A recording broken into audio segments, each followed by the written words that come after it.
अस्सलाम वालेकुम, सुबह बखैर, गुड मॉर्निंग और आदाब अर्ज़ है। आप देख रहे हैं बाखबर सवेरा। मैं हूँ आपके साथ मदीहा नकवी और मैं अशफाक इसहाक सख्ती। आज जुम्मतुल मुबारक है और दिन का आगाज़ शदीद गर्मी से हुआ चाहता है, लेकिन आज का दिन बड़ा बाबरकत होता है, तो आप भी अपने दिन का आगाज़ अच्छे से कीजिएगा। और आप देखिए कि हमने भी कितना माशाल्लाह से जो है वो एक देसी तड़का आज लगाया है, तो ये पाकिस्तानियत का सबसे बड़ा सबूत हमने दिया है।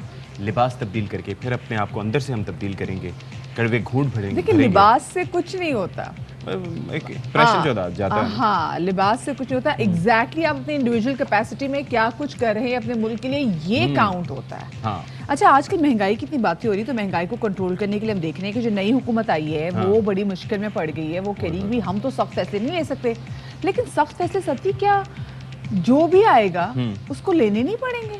प्रिसाइसली, और सब आपको याद है। थोड़ी सी मेमोरीज रिफ्रेश करना बहुत ज़रूरी है, क्योंकि अभी जाहिर है कि कुछ नक़ाद होते हैं हुकूमत के, कुछ जो हैं वो मदहसराई करते हैं। तो जब तहरीक इंसाफ की हुकूमत थी तो आपको याद होगा कि इमरान खान साहब का बयान कि आपने घबराना नहीं है। सब चीज़ें अगर अच्छी होती हैं तो वो कभी नहीं कहते कि आपने घबराना नहीं है। नंबर 1, उस वक्त भी कहा जाता था कि अभी के 3 महीने मुश्किल हैं, आगे सब सुकून होगा, लेकिन वो 3 महीने कभी नहीं आए। 3 साल हो गए। कोविड की भी सिचुएशन थी, उसके बाद काफ़ी माली मुश्किलात थी, लेकिन आवाम को टीके लगाए जाते रहे। ये जो डॉलर जिसके ऊपर आज बहुत परेशानियां हो रही हैं, वाकई 189 तक गया था, लेकिन इस हुकूमत को चाहिए था कंट्रोल करना, क्योंकि ये तो दावे और वादों के साथ आए थे कि भाई हमने तो ये वही वाली बात नहीं होगी। उन्होंने कहा था 90 डेज में आके सब चीजें ठीक कर देंगे, इनको 100 दिन में आके सब ठीक कर देंगे। तो उन्होंने कहा 100 दिन तो समझने में सिस्टम ऐसे ही है, लगता है। It's not easy. देखिए उस साइड पे बैठ के, लेकिन शिकवा इन जमातों से ये है कि आप लोगों ने एक इत्तेहाद बनाया। इत्तेहाद बनाकर आपने कहा कि जी इनका जाना, जी का जाना ठहर गया है, सुबह गया कि शाम गया। लेकिन उसके बाद जो आपकी तैयारियां होनी चाहिए थी ना, कि आपको फौरन ही एक विजन दिखाना चाहिए था। तब करते जब एक पेज पे होते, मसला ये एक पेज पे नजर नहीं आ रहा। अच्छा, अभी समवन कॉल्ड, किसी ने, एक सीनियर सहाफ़ी की जानिब से कहा गया कि शहबाज शरीफ साहब का ऐसा ही लग रहा है कि he seems like a CM lost in the PM house. तो that is a big statement.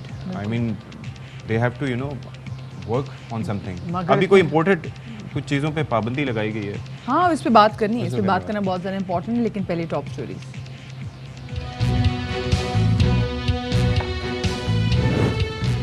मुश्किल फैसले या आसान हल, नई हुकूमत के लिए कड़ा इम्तिहान बन गया।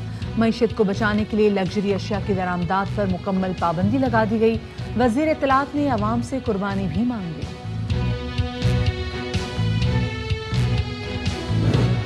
आदमी को इंसान कैसे बनाए, तरबियत के बगैर तालीम का कोई फ़ायदा नहीं। तालीम और तरबियत दोनों ही लाजिम व मलजूम। तरबियत के बगैर बच्चों को मुहज़्ज़ब बनाना मुमकिन नहीं। सिंध में मैट्रिक इम्तिहानात के दौरान लोड शेडिंग ने भी तुलबा का इम्तिहान लेना शुरू कर दिया। बिजली के बगैर पेपर देना एक अजाब बन गया। सूबाई वजीर ने भी बिजली ना होने को तुलबा के मसाइल की बड़ी वजह करार दे दिया। और मकबूजा कश्मीर को भारतीय फाशिस्ट हुकूमत ने जेल में तब्दील कर दिया। यासीन मलिक समेत हुर्रियत क़यादत के खिलाफ झूठे मुकदमात में फर्द जुर्माए। पाकिस्तान ने फैसले की मजम्मत करते हुए हुर्रियत क़यादत की रिहाई का मुतालबा किया है।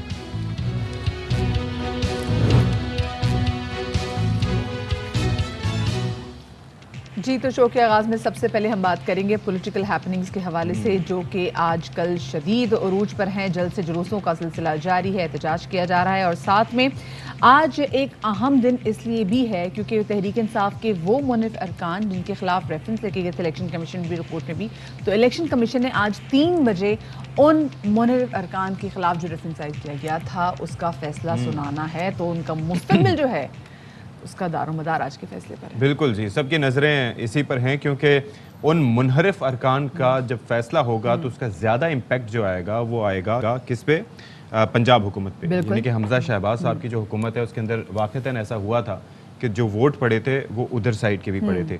जो कौमी असम्बली है वहाँ पर ऐसा नहीं हुआ था।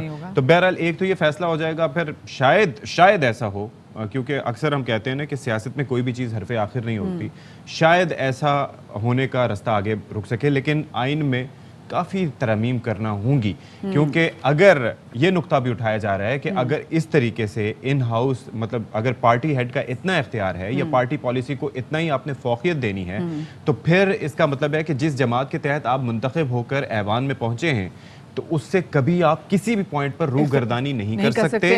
और फिर इन हाउस तब्दीली का जो रास्ता है वो बिल्कुल हमेशा हमेशा के लिए खत्म हो जाता है, भले वजीर आजम कितना ही इनकॉम्पिटेंट क्यों ना हो।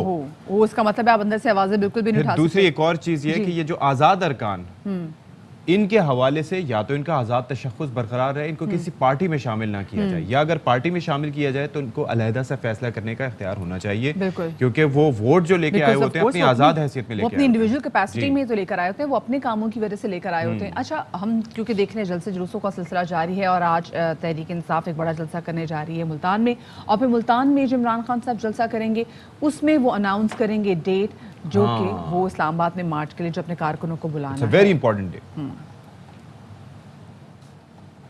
अल्लाह का शुक्र करो आपकी मार्च के लिए उसने मौसम जबरदस्त कर दिया। इस्लामाबाद में सारे बर्रे सगीर की तारीख में सबसे बड़ा इंसानों का समुंदर आने वाला है। जब तक हमें साफ और शफाफ इलेक्शन की डेट नहीं मिलेगी, इस्लामाबाद में ये अवाम का समुंदर नहीं जाने लगा जब तक डेट नहीं मिलेगी। हम इंपोर्टेड हुकूमत नहीं चाहते।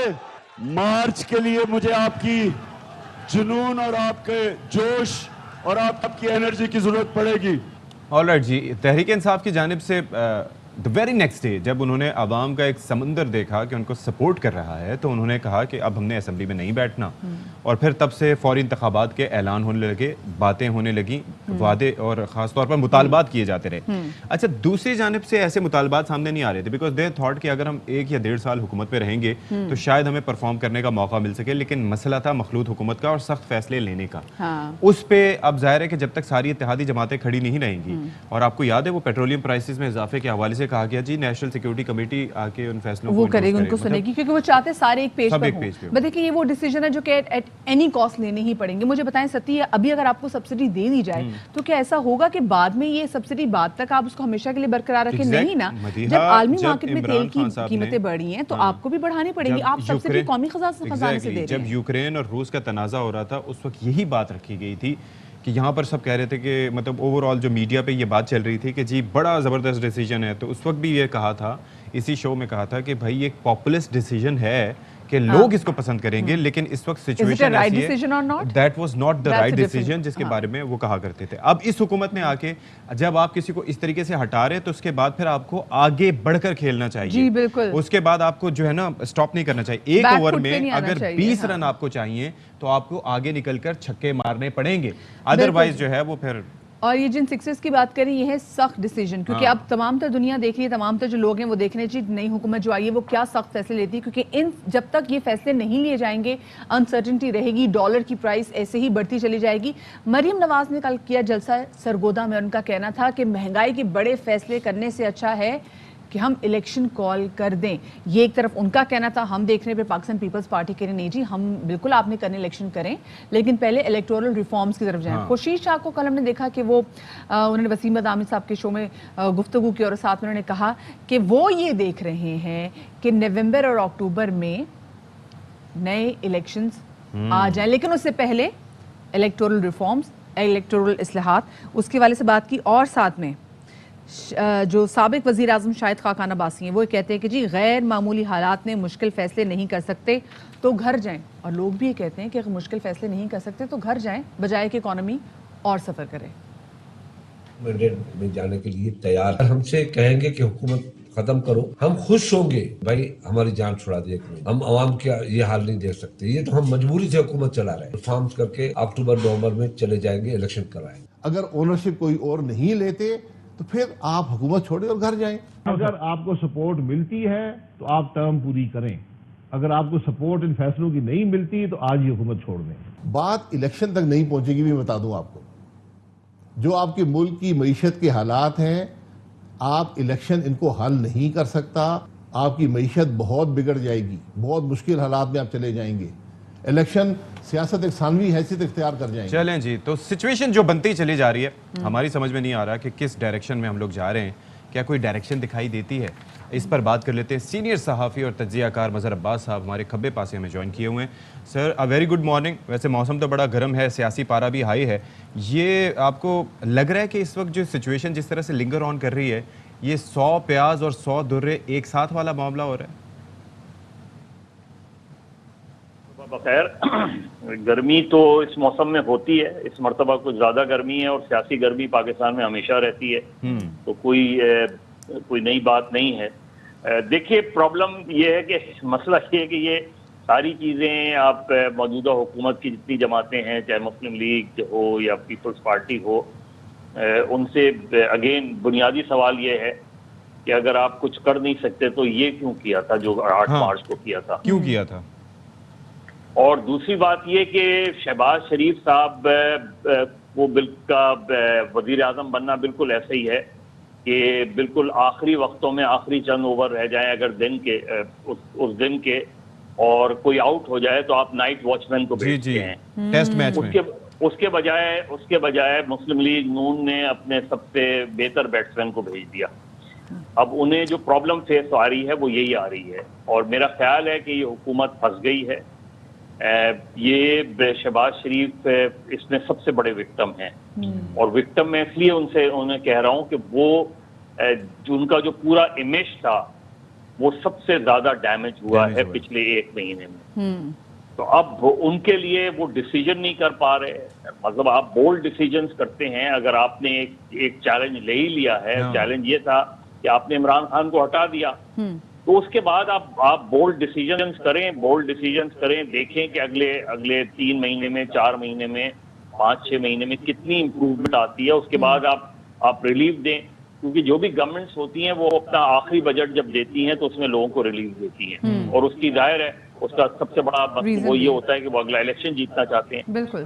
तो इस वक्त उनके पास अगर वो आप डिसीजन मेकिंग पावर ही नहीं है आपके अंदर, और आप कभी नेशनल सिक्योरिटी कमेटी हमें गारंटी दे, कभी खुला गारंटी दे, इस तरफ अगर आप देख रहे हैं तो इसका मतलब है हमारी एक्सपेक्टेशन ये होती है कि जो वजीर आजम हो ना, उसके अंदर मतलब इतनी विल और पावर होनी चाहिए कि वो एक डिसीजन दे दे और फिर लोगों से उस पर अमल दरामद कराएं। लेकिन somehow he himself is not clear, और उसके लिए वो लंदन की तरफ मुंह मोड़ते हैं कि जी वहां से उनको डायरेक्शन आ सके, फिर वो कुछ करेंगे। तो आपको नहीं लगता कि एक तरफ तो ठीक है मुल्क के मुआशी हालात जो हैं उनकी वजह से शहबाज शरीफ साहब फंस गए, दूसरी जानिब जो उनकी पार्टी में ऐसी हैसियत है, जितने उनका बड़े भाई का होल्ड है, उस वजह से भी वो फंस गए हैं यहाँ पे? देखिए, अव्वल तो अभी ये कहना कि पॉपुलर लीडर, क्योंकि वो तो जब इलेक्शन होंगे तो पता चलेगा, लेकिन पॉपुलर लीडर ही अनपॉपुलर डिसीजंस करने की सलाहियत रखते हैं, इसलिए कि उन्हें पता होता है कि लोग अगर उनके साथ हैं तो वो अगर कोई गलत अनपॉपुलर डिसीजन भी करेंगे तो उसको लोग इसलिए एक्सेप्ट करेंगे क्योंकि लोग आप पे एतमाद करते हैं, अपने लीडर पे एतमाद करते हैं। तो यहाँ प्रॉब्लम ये आ रही है कि अब आप इंटरम सेटअप है साल भर में, यानी मैक्सिमम आपके पास पीरियड क्या है? मैक्सिमम पीरियड आपके पास अगस्त 2023 है। अब आप अगर आज भी पिछले 1 महीने में आप ये फैसला नहीं कर पा रहे हैं कि आपने इलेक्शन कब कराने, पिछले 1 महीने में आप ये फैसला नहीं कर पा रहे हैं कि आपकी प्रायोरिटीज क्या है, आप पिछले 1 महीने में अब ये छोड़ दें कि पिछली गवर्नमेंट ने क्या किया है, आप फोकस करें कि आपने क्या करना है, और ये कि अवाम को कुर्बानी देनी पड़ेगी खुदा के लिए। अवाम पिछले 75 साल से सिर्फ कुर्बानी दे रहे हैं, आपको कुर्बानी देनी पड़ेगी, आपको अपनी लग्जरियस लाइफ की कुर्बानी देनी पड़ेगी। ये कि सिर्फ लग्जरी आइटम्स पे वो कर दिया आप करें, जितने भी आप अपनी कैबिनेट को आधा करें। अगर ये बहुत ज्यादा प्रो पीपल लोग हैं तो फिर अपनी कैबिनेट का साइज जो है वो कम करें। आप मैक्सिमम 8 या 10 मिनिस्टर से पूरी गवर्नमेंट चला सकते हैं, आपको किसी एडवाइजर वगैरह की जरूरत नहीं। सेक्रेटरीज किस लिए होते हैं? तो फोकस करें, आप करें सबको। सर, और पंजाब का तजुर्बा है ना इनका, जहां पर खादिम आला साहब के पास मतलब आधे से ज्यादा महकमे तो उनके पास होते थे, तो क्या जरूरत है? यही शहबाज शरीफ साहब का सबसे बड़ा प्रॉब्लम आ रहा है, क्योंकि वो एक टीम के साथ काम करने वाले आदमी नहीं है, वो सिर्फ खुद काम करने वाले आदमी है। तो आप खुद काम करने वाली पोजीशन तो नहीं है आपकी, और वो भी गलत मॉडल था। खैर, उसमें आप जितने भी मेहनती हों, लेकिन आपको एक टीम के साथ काम करना पड़ता है। तो यहाँ शहबाज शरीफ साहब में जो सबसे वीकनेस नजर आ रही है सबसे बड़ी कमजोरी नजर आ रही है वो डिसीजन ना लेने की कमजोरी। अब उसके कोई भी रीजन हो, उसका रीजन लंदन हो, उसका रीजन कोलिशन हो, उसका reason within the party problems हो, लेकिन जो इमेज खराब हो रहा है वो शहबाज शरीफ का इमेज खराब अच्छा, हो रहा है। ऑप्टिक्स बड़े मैटर करते हैं वैसे। जाहिर है ये जो मीडिया पर आकर हैंडलिंग है मुख्तलिफ वाकयात की या किसी भी चीज़ों की, आपको लगता है कि वो तहरीक इंसाफ की बहुत हद तक बेहतर थी नून लीग की निस्बत या बाकी इत्तेहादी जमातों की निस्बत के? उनको वो नैरेटिव उस तरह से बिल्ड करना नहीं आ रहा जिस तरह से उन्हें करना चाहिए? देखिए, तहरीक अगेन मैं कहूंगा कि 8 मार्च को इमरान खान की जो इमरान खान जितने अनपॉपुलर थे उतने कई गुना आज वो पॉपुलर नजर आते हैं। और वो पाकिस्तान में अगर आज इस गवर्नमेंट को फर्ज करें, इस गवर्नमेंट को किसी एक्स्ट्रा कॉन्स्टिट्यूशनल तरीके से हटा दिया जाता है या किसी भी तरीके से हटा दिया जाता है, एकदम वेव तब्दील होती है। ये पाकिस्तानियों की साइकी है इसमें। तो इसलिए सबसे बेहतर था कि इमरान खान को अपना टेन्योर कंप्लीट करने देते। आप टेन्योर कंप्लीट करने देते। मैक्सिमम आपका फियर क्या था? मैक्सिमम फियर ये था आपका कि इमरान खान जो है आपके खिलाफ मुकदमात को तेज करेंगे, वो हर सूरत में आपको इलेक्टोरल प्रोसेस से बाहर करेंगे और वो जो भी तकर्री करनी है वो करेंगे और वो कोशिश करेंगे कि वो अगला इलेक्शन 2023 का इलेक्शन जीत जाए। तो इसमें क्या फर्क पड़ता है? क्या जद्दोजहद सिर्फ एक इलेक्शन के लिए होती है? क्या सियासी जद्दोजहद सिर्फ एक इलेक्शन के लिए होती है? ये इतना गलत फैसला था आदम एतमाद की तहरीक का, जिसकी प्राइस पाकिस्तान की तमाम सियासी जमातों को पे करनी पड़ रही है। सही। जिसकी प्राइस पाकिस्तान के तमाम सियासी जमातों को पे करनी पड़ी जो कि इस वक्त हुकूमत बना के बैठी हुई, तो इनका अपना ही डिसीजन था। नहीं, इनका देखिए, आपको ब्लेम तो आप ही को जाता है। यानी अगर किसी अखबार में खबर गलत छपती है तो रिपोर्टर को अक्यूज नहीं किया जाता। सबसे पहले सवाल किया जाता है एडिटर से कि भाई खबर तो आपने छापी है, खबर तो आपने चलाई है। डायरेक्टर न्यूज से पूछा जाता है, उस रिपोर्टर से डायरेक्टर न्यूज पूछता है, एडिटर पूछता है, लेकिन जो सामने आता है वो एडिटर होता है। तो एडिटर रिस्पॉन्सिबिलिटी लेता है फिर कि ये खबर, क्योंकि वो फिल्टर होके आती है, अगर फिर भी खबर गलत हो तो यहाँ रिस्पॉन्सिबिलिटी चाहे गवर्नमेंट का कितना ही फेलियर हो, आप ये नहीं कह सकते मिफ्ता इस्माइल जिम्मेदार है, फुला जिम्मेदार है। रिस्पॉन्सिबिलिटी फिर शहबाज शरीफ साहब की ही बनती है। रिस्पॉन्सिबिलिटी फिर इमरान खान की बनती थी जब गवर्नमेंट में थे। ये नहीं कह सकते थे आपने 6 आईजी तब्दील कर दिए, 4 चीफ सेक्रेटरी तब्दील कर दिए। तो Usman Buzdar was a failure, जो एडमिनिस्ट्रेटिवली फैसले ही नहीं कर पा रहे थे। हो सकता है वो फिर वजीर आला कायम रहे सर, यू नेवर नो। बिल्कुल इमरान खान, तो ये तो इमरान खान खुद कहते थे कि मैं और उस्मान बुज़दार साथ आए, साथ जाएंगे। तो आइंदा भी अगर वो आए तो इस चीज का कभी इम्कान है। ये मुनहरिफ अरकान का जो सिलसिला आज फैसला होने जा रहा है, इस पे जरा अपना कमेंट कर दीजिएगा। क्या लगता है आपको? वैसे तो एवरीथिंग इज सो अनप्रेडिक्टेबल। देखिए, वो जो फैसला था सुप्रीम कोर्ट की 5 रुकनी बेंच का, वो बहुत कंट्रोवर्शियल फैसला है। देखिए 63A बहुत वाज़ेह है। आप पहले तो ये कि आपको ये साबित करना पड़ेगा कि इसने डिफेक्शन की भी वो है ना, कि डिफेक्शन अगर कोई करता है तो फिर पार्लियामेंट्री पार्टी का लीडर जो है वो लेटर लिखता है। अब यहाँ पार्लियामेंट्री पार्टी का इजलास हुआ नहीं हुआ, फिर ये कि उनमें से कुछ ऐसे लोग भी हैं कि जो इंडिपेंडेंट थे, उन्होंने पीटीआई ज्वाइन नहीं की थी। तो मेरा ख्याल है उनपे तो उसका इतलाक नहीं होगा। तो अब इलेक्शन, लेकिन अगर इनको जो है election commission defect clause apply हो जाती है और इनका वोट काउंट नहीं होता तो पंजाब का पॉलिटिकल क्राइसिस मजीद डीपन होगा। अभी भी क्योंकि परवेज इलाही साहब के एज ए स्पीकर उनके खिलाफ वोट ऑफ नो कॉन्फिडेंस है, तो वो तो प्रिजाइड नहीं कर सकते। और वो वजीर आला के उम्मीदवार भी हैं। अब वजीर आला के वो अगर उम्मीदवार दोबारा बनते हैं तो फिर उनको वो इजलास प्रिजाइड, तो मेरा ख्याल है पंजाब की सिचुएशन में सबसे बेहतर ये है कि पंजाब असेंबली डिसॉल्व कर दी जाए। आप जाए नहीं तो आप पंजाब असेंबली डिसॉल्व कौन करे? गवर्नर भी नहीं है, सीएम भी जो है इस वक्त जो गवर्नर है वो सीएम को सीएम नहीं माने, जो सीएम है वो गवर्नर को गवर्नर नहीं माने। तो अजीबोगरीब और डिफरेंट सिचुएशन है पंजाब की। आप तसव्वुर करें पाकिस्तान के सबसे बड़े सूबे की अगर सियासी बिल्कुल। सूरत हाल ऐसी है तो पाकिस्तान की सियासी सूरत हाल कैसी हो? चलो जी, is अल्लाह just an पाक indicator. पाकिस्तान बहुत के शुक्रिया। हाल पे रहम करे। बहुत शुक्रिया जी। हमारे साथ मौजूद थे सीनियर तजियाकार मजहर अब्बास साहब। He was absolutely right. बहुत अरसे से पंजाब में हम देख रहे हैं ये एक अजीब सी खला मतलब ये है। तो देख के चक्कर आना शुरू हो जाते हैं ये आवाम हालात। एक को तो भी। गर्मी, ऊपर से ये सियासी दर्जा हरारत, ब्रेक लेते हैं जी।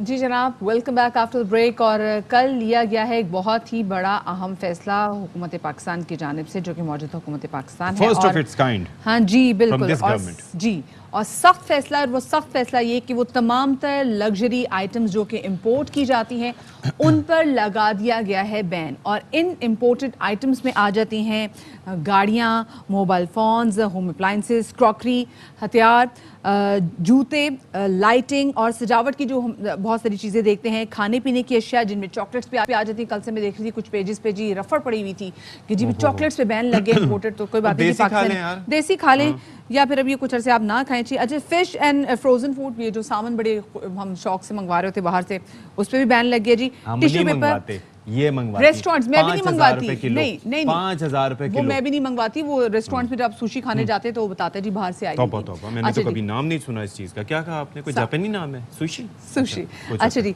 टिश्यू पेपर्स, फर्नीचर भी, और इंपोर्टेड मेकअप और सिगरेट का खैर मुझे अच्छा लगा। फर्नीचर भी इंपोर्टेड होता है? जी, फर्नीचर हम देखते नहीं है कि बड़ी एक मशहूर एक कंपनी है, उसके फर्नीचर पाकिस्तान में आते हैं तो लोग लेकर आ रहे होते मैं हैं। तो यही देखे नर्सरी, हम तो नर्सरी चले जाते हैं, इधर चले जाते हैं। हाँ, महमूदाबाद। लेकिन अच्छा मेरी एक लोग बात मंगवाते सुनिए, हैं। ये जो फिश है ये उसके अलावा भी कोई होती है इंपोर्टेड, या वो अगर बाहर किसी समुद्र से तैर के पाकिस्तानी हदूद में आ जाए तो वो भी इंपोर्टेड कहलाएगी?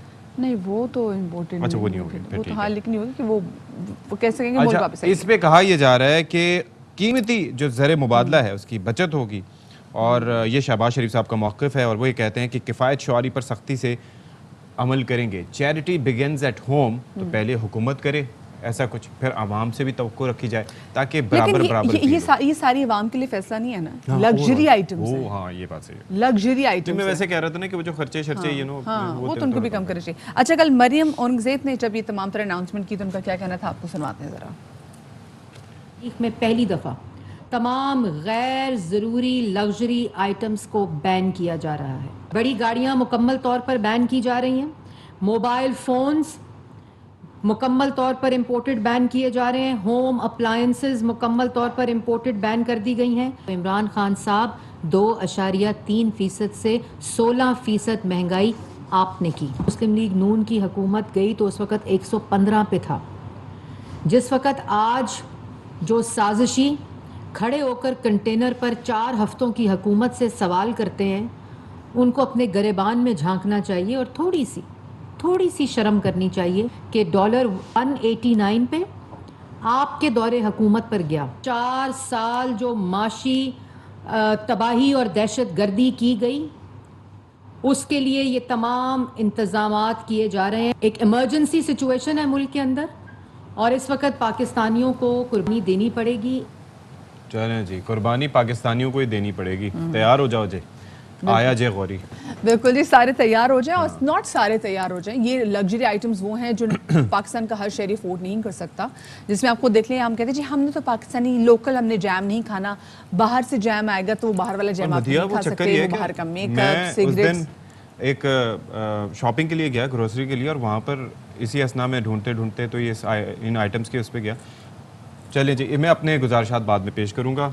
खुर्रम शहजाद साहब जो कि मुआशी तज्जियाकार हैं और काफ़ी चीज़ों पर गहरी नज़र रखते हैं, तो उनसे ज़रा हम जान लेते हैं। खुर्रम भाई, बहुत शुक्रिया, आपने हमारे लिए वक्त निकाला। ये जो एक इन्होंने पाबंदी का फ़ैसला किया है कि ये आइटम्स है जिनका हम तस्करा भी कर चुके हैं कि ये नहीं आने चाहिए, इससे हमारे इम्पोर्ट बिल पे फ़र्क पड़ेगा?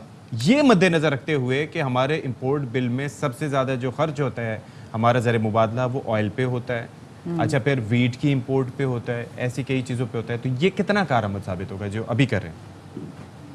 अच्छा जी, अस्सलाम वालेकुम। देखिए, पहली बात यह है कि फ़र्क बिल्कुल पड़ता है, ऐसा नहीं है कि फ़र्क बिल्कुल नहीं पड़ेगा। ये तकरीबन इसका इम्पैक्ट अगर आप देखें तो तकरीबन कोई $40 करोड़ का है, और हमारा जो मंथली इंपोर्ट बिल है, यानी कि महीने की जो हम इंपोर्ट करते हैं, बाहर से एशिया मंगवाते हैं, वो तकरीबन 6.55 अरब डॉलर है। तो इसका मतलब ये हुआ कि 6 से 7% का इससे इम्पैक्ट आना चाहिए एक महीने में। ठीक हो गया, ये इतना बड़ा इम्पैक्ट तो नहीं है, लेकिन आहिस्ता आहिस्ता इसके असरात आते हैं। लेकिन ये in combination with currency depreciation है। मिसाल के तौर पे रुपी जो है वो पिछले एक महीने में तकरीबन 16 रुपए गिर चुका है डॉलर के आगे, 200 रुपए हो चुका है डॉलर। तो जब आपके यहाँ जो करेंसी है उसकी कदर में कमी होना शुरू होती है, तो वो चीजें वैसे ही महंगी हो जाती हैं। लोकल मार्केट में तो होती है, लेकिन इम्पोर्ट करना भी आसान नहीं होता। तो इम्पोर्ट तो एक उसकी वजह से भी अगले 2-3 महीने में उसका इम्पैक्ट आएगा, जो अभी डेप्रिसिएशन हुई है, नंबर 1। सेकेंडली, इन्होंने ये जो एक डिसीजन लिया है, इसका बहुत बड़ा इम्पैक्ट नहीं है, लेकिन एटलीस्ट कुछ लिया तो सही, कुछ डिसीजन तो आया, जिसकी वजह से 6 से 7% का फर्क पड़ेगा आपको मंथली इंपोर्ट बिल पे। अब इसके साथ और क्या करना चाहिए? देखें, ये एक्सपेक्टेड है कि शरह सूद में इजाफा होगा। ये सारी चीजें वो हैं जिससे इकोनॉमी को नुकसान होता है बाय द वे, लेकिन हम इसलिए कह रहे हैं कि जी अभी आपको स्टेबलाइज करना है तो कुछ तो आप डिसीजन लें। तो शरह सूद में इजाफा होने जा रहा है 23 तारीख को, जो मॉनेटरी पॉलिसी आएगी, उसकी वजह से रुपी के ऊपर जो कॉस्ट होती है रुपी को लेने की, वो बढ़ जाएगी। तो रुपी की कदर में जो है थोड़ी सी इजाफा हो सकता है, या उसके एटलीस्ट जो उसका डिक्लाइन है वो रुक सकता है थोड़ा सा। फिर उसके बाद और मजीद जो डिसीजन लेने की जरूरत है वो ये है कि वो जो हम बात करते हैं कि मार्केटें की जल्दी बंद करें, और एनर्जी की बिल्कुल ऐसे एनर्जी की सिचुएशन को जो है वो ज्यादा अच्छी तरीके से हैंडल करें बाय कंजर्वेशन पॉलिसी। तो और फिर सब्सिडी भी कम करें जो पेट्रोलियम और डीजल की है, उसकी वजह से इंपोर्ट आपकी जो फ्यूल की है जो 30-25% बनता है पूरे इंपोर्ट बिल का, वो भी ऐसा ऐसा कम होना शुरू हो सकता है। तो ये इन कॉम्बिनेशन होगा, सिर्फ एक डिसीजन से बहुत बड़ा फर्क नहीं पड़ना, लेकिन जब बहुत सारे डिसीजन एक साथ होंगे तो अच्छा, एक और चीज भी है ना कि जैसे हम एक तो ये तजावीज़ भी होनी चाहिए कि ये जो आते साथ ही हफ्ते की छुट्टी खत्म की थी वो बरकरार रहनी चाहिए। फिर वर्क फ्रॉम होम को जहाँ से पॉसिबल हो सके वो करना चाहिए। ज़ाहिर है मुश्किल टाइम है, डे लाइट सेविंग, लेकिन उसमें जब लोगों ने एहतजाज करना शुरू किया, आपने वो डिसीजन वापस अच्छा, फिर एक और चक्कर भी है कि वो साथ ही साथ ये जो महंगी LNG उसकी मद में आपको पता है मई में कितने पैसे इनको भरने पड़े हैं, तो ये थोड़ा सा सोचना चाहिए इस पहलू पर भी।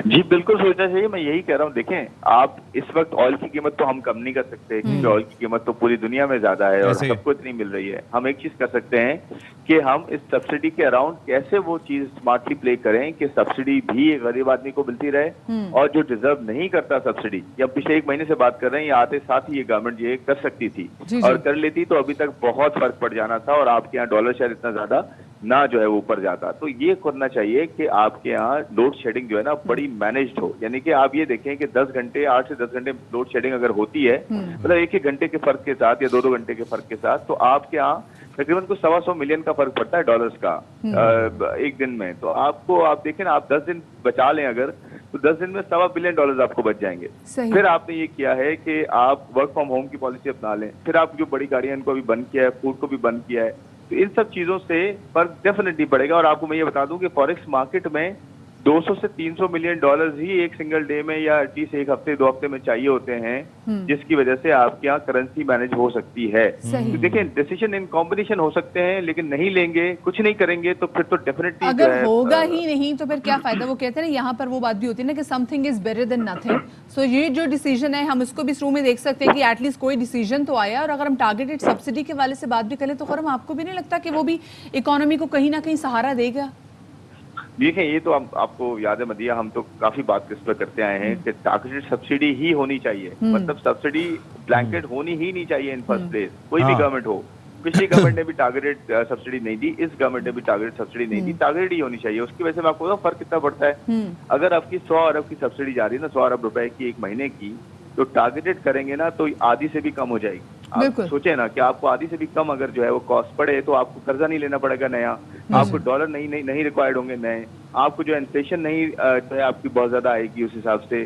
तो देखें, ये सब चीजें मैनेज हो सकती हैं। अगर आप मैनेज नहीं करेंगे, सिर्फ पॉलिटिकल कैपिटल को देखते रहेंगे, तो फिर कोई भी गवर्नमेंट हो मरिया, वो जो है ना वो कंट्री की इकोनॉमी मैनेज नहीं होनी चाहिए। विल हमें मिसिंग यहाँ पे लग रही है। एब्सोल्युटली विल होनी चाहिए, और विल के साथ इम्प्लीमेंटेशन जो है टाइमली होनी चाहिए। डिसीजन टाइमली नहीं होता ना, उसकी कॉस्ट पूरी कॉम भुगतती है, और भुगतती आई है पिछले 30-35 सालों से। अच्छा, वन लास्ट थिंग कि ये जो IMF के साथ मुज़ाकरात का इस वक्त स्टेटस है आपकी नजर में, वो क्या है, और क्या उसका भी इम्पैक्ट पड़ रहा है ये रुपए की डिप्रिसिएशन पे? आपने ये बड़ा अच्छा सवाल किया है। इसका अच्छी बात ये है, आईएमएफ के जो मुज़ाकरात है उस पर दो डिसीजंस का बड़ा अच्छा एक जो है ना इम्पैक्ट आना है। होपफुली उसके साथ आईएमएफ के साथ एक अच्छी नेगोशिएशन हो जाए और वो कुछ प्रोग्राम जो है अलाउ कर दें। एक चीज ये कि हमने क्योंकि रुपी को ना मैनेज नहीं किया हुआ, एक तो कॉस्ट है रुपी की कि रुपी डॉलर जो है वो गिर रहा है अगेंस्ट डॉलर, तो उसकी तो एक कॉस्ट है इकोनॉमी पे। लेकिन आईएमएफ की पर्सपेक्टिव से आप इंटरेस्ट रेट को बढ़ाएं, आप रुपी को खुला छोड़ें, यानी कि करेंसी को जो है गिरने दें और साथ साथ जो है आप कोई चीज मैनेज ना करें। हाँ, एक चीज हमने की हुई है, जो सब्सिडी देते जा रहे हैं हम, ये बहुत बड़ा मसला है। दूसरे एंड पे अगर आप रुपी को नहीं रोक रहे, मैनेज नहीं कर रहे, डॉलर मार्केट में डाल के उसके अगेंस्ट रुपी को जो है नहीं मैनेज कर रहे, प्लस आप जो है इंटरेस्ट रेट्स भी अभी बढ़ाने जा रहा है स्टेट बैंक, 100 बेसिस पॉइंट बढ़ाएगा या 150। तो इसकी वजह से आईएमएफ एक तरफ ये कह सकते हैं, आईएमएफ के साथ हम निगोशिएट कर सकें अगर कि देखें हमने ना इंटरेस्ट रेट्स को नीचे किया है, ना हमने रुपी को जो है रोका है आर्टिफिशियली, तो आप एटलीस्ट इस चीज को देखते हुए हमें एक रूम दें। तो आई एम श्योर कि आईएमएफ इस पे कुछ ना कुछ पॉजिटिव जो है वो स्टांस अपना देगा और उसका हमें फायदा होना चाहिए। चलिए ठीक है, बहुत शुक्रिया जी। खुर्रम शहजाद हमारे साथ मौजूद थे, माहिर मुआशियात, और बहुत ज़्यादा अहम फैसले, इकोनॉमिकल फैसले, फिस्कल पॉलिसी जो है बड़ी स्ट्रॉन्ग बनानी पड़ेगी मौजूदा हुकूमत को, क्योंकि इस पे पहले तो बनानी पड़ेगी, पहले बनानी पड़ेगी, हो सकता है बनानी, लेकिन वो इम्प्लीमेंट कराने की विल ना हो, क्योंकि उनको पता है, जैसे मैं मरियम नवाज कह रही ना कि महंगाई का फैसला करने से बेहतर नहीं है कि हुकूमत छोड़ दें। तो ये तो भागने वाली बात है। Has to take the decision. Break लें जी, ब्रेक के बाद आते हैं।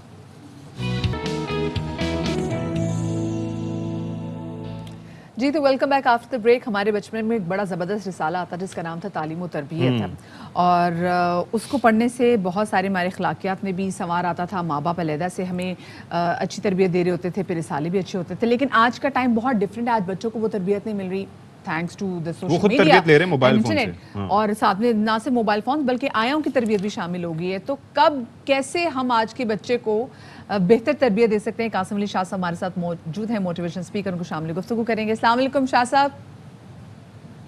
जी वालेकुम सलाम। शाह साहब, क्या करें, आज के बच्चों के ना वो अखलाकियात हैं ना वो तरबियत है जो हमारे एतबार की होती थी, क्या बड़ी वजह है? देखिए, तरबियत का सबसे बड़ा जो सोर्स है वो एक शख्स की कंपनी, जिसके साथ आप बैठते हैं, जिसके साथ वक्त गुजारते हैं, जिसको देखते हैं, उससे तरबियत होती है। तरबियत जो है वो सिर्फ क्लासरूम से, यूनिवर्सिटी से, कॉलेज से नहीं होती। तरबियत का एक बड़ा हिस्सा घर से जुड़ा हुआ है, वालदैन से जुड़ा हुआ है। और जब तक वालदैन वक्त नहीं देंगे और बेहतरीन वक्त नहीं देंगे, अटेंशन अपनी बच्चों की तरफ नहीं लगाएंगे, उनको अपनी प्रायोरिटी पे नहीं समझेंगे, बच्चों की तरबियत नहीं हो सकेगी। दूसरा, बच्चे सबसे ज़्यादा मुतासिर होते हैं वालदैन के आपस के रवैये। अगर दोनों का रिश्ता अच्छा नहीं है और बहुत से कॉन्फ्लिक्ट्स हैं और बच्चे लड़ाइयाँ झगड़े देख रहे हैं, तो उससे भी बच्चों की तरबियत पे बहुत बुरा असर पड़ता है। जिस तरह एक पौधे को, एक बीज को पौधा बनने और पौधे को एक दरख्त बनने और फल देने के लिए ख़ास साजगार माहौल चाहिए, इसी तरह बच्चों की शख्सियत को पनपने के लिए और ग्रोथ करने के लिए, तरक्की के लिए और एक कामयाब अफेक्टिव शख्स बनने के लिए एक ख़ास तरह का माहौल चाहिए, और वो घर से नहीं मिल रहा तो बच्चों की शख्सियत इससे भी डैमेज होती है। फिर आजकल बड़ी तेज़ी के साथ जो स्पेस फिल की है वो ये जो अटेंशन इंजीनियर्स हैं, जो गैजेट्स बनाते हैं, ऐप्स बनाते हैं, थंबनेल्स बनाते हैं, और यूट्यूब पे सब चीज़ें जो चल रही हैं, टिकटॉक, इंस्टा, ये सब स्नैक वीडियो, सब जो चीज़ें आ गई हैं, इन्होंने बड़ी स्पेस फिल कर दी है। और बदकिस्मती से हमारी अपनी ज़ुबान में इस पे अच्छा कंटेंट अवेलेबल नहीं है। नेगेटिव कंटेंट बहुत ज़्यादा है, इंटरटेनमेंट बहुत ज़्यादा है, information, knowledge, motivation, guidance, grooming नहीं है।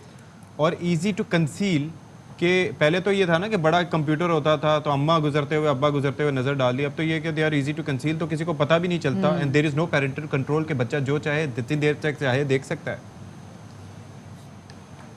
अच्छा देखिए, इसमें सबसे जो बेहतर हल है वो ये है कि बच्चों को आपको अपने साथ जोड़ के ये सिखाना और समझाना पड़ेगा क्या देखना है और क्या नहीं देखना।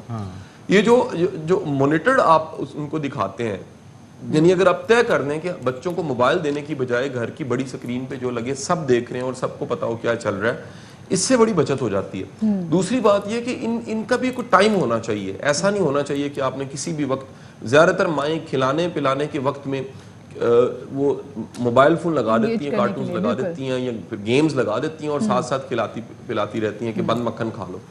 अब होता क्या है कि बच्चा चाहते ना चाहते उसको अपने खाने को एंजॉय करना, अपने खाने को महसूस करना, इसकी आदत रहती नहीं है।